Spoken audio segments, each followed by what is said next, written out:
Percent of change is a variation of the percent problems that we just did. We're still going to use is over of equals percent over 100, but a slight variation on that formula. We'll still use percent over 100, that part, but instead of is over of, we're going to use the amount of change over the original. And I'll show you what that formula looks like, but it's pretty much the same things as we just did.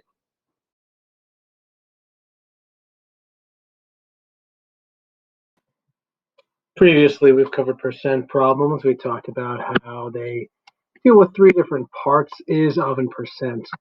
We're going to stick with the percent part, but the is and the of kind of gets a little fuzzy when we deal with different variations of percent problems. We talked about prior to this how we could identify a number with the is, the of, and the percent. We talked about how there are sometimes things that are missing. We identify them with the variable. And then we talked about the magic equation, which still holds true as a very important one. We could use it for sales tax and discount. Is over of equals percent over 100. A slight variation of that is part of a whole, because if you think about a fraction, only part of it out of the whole is equal to percent over 100. And the one we're going to use for this lesson is the change over the original. So the amount of change, how much it changed over the original equals percent over 100. This is the one we're going to use for this particular lesson on percent of change. Percent of change, we use the change over the original. Percent of change is change over original equals percent over 100. It's not new, so if you do new over the original, you will get them all wrong. It's not what the new value is, it's how much it changed from the original to the new, the amount of change over the original.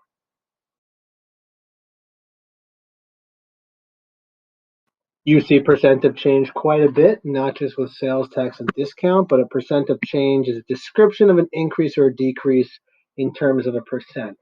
What that does is it kind of levels the playing field. And when instead of saying, oh, the stock market went up 5 points or the stock market went up 10 points, one of those two, as a pure sense, going up 10 is better than going up 5, unless you think about, well, where was it originally? If the price of something originally was $4 and it went up 5, that's a lot, more than double. But if the price of something was $1,000 and it went up 10, that's not as significant an increase.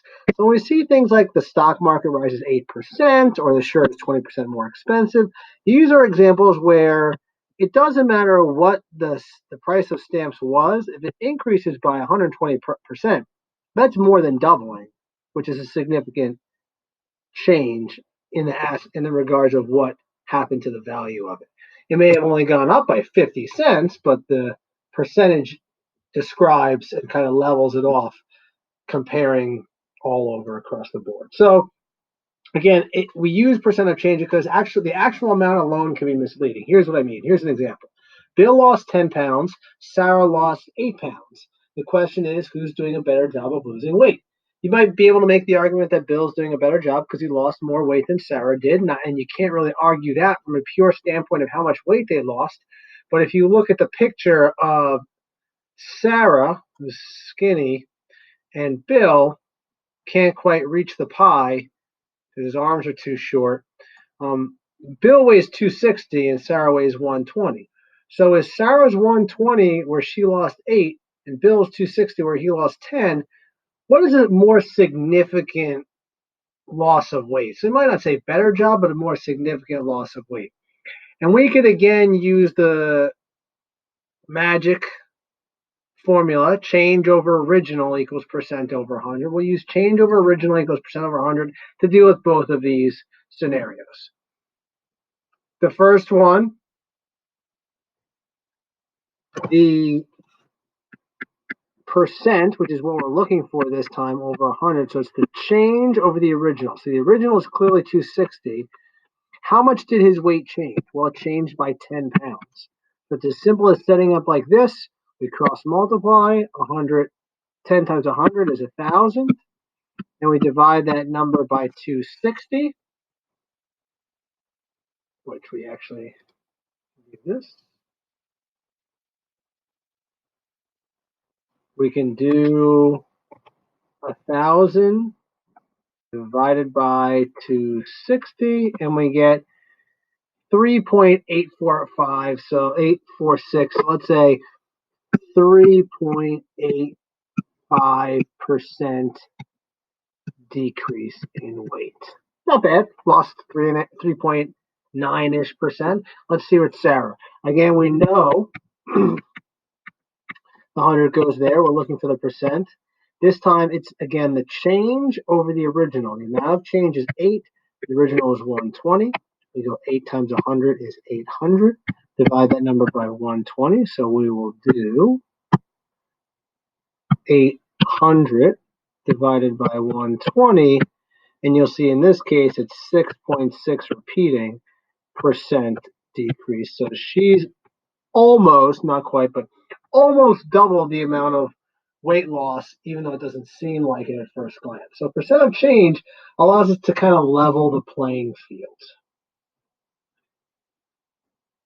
The original price of a shovel was 16, but now the price is 20. What's the percent of change? There you go. There's the key, percent of change. We know the percent of change is the amount of change. So the change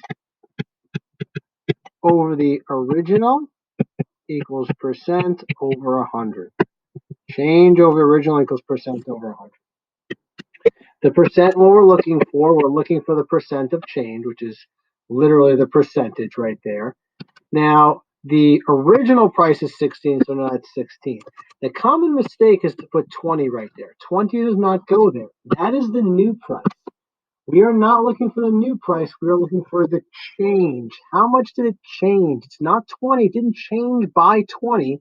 From 16 to 20, it changed by 4. It's actually 4 is the amount of change from 16, positive 4. So it's 4 over 16. When you cross multiply and solve, you'll get 25. So in this case, it's a 25% increase in the price. Here's another example, pretty much doing that same thing. It gives you the original and the new, not the amount of change. We know the formula is the same.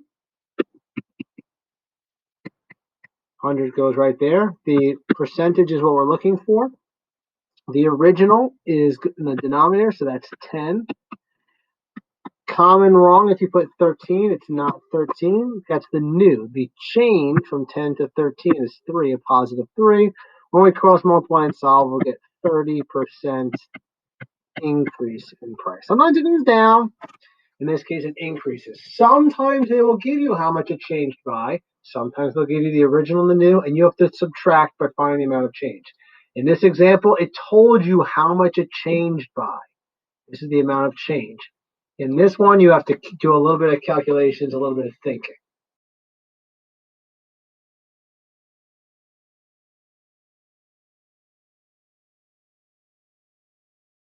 Now, sometimes they'll give you the actual percent of change, and you have to either determine the amount of change or the original. By doing some backwards calculations, we're still going to use that same formula. Amount of change over original equals percent over 100. In order to win the prestigious Golden Timberwolf Award, your average must increase by at least 20% between quarters.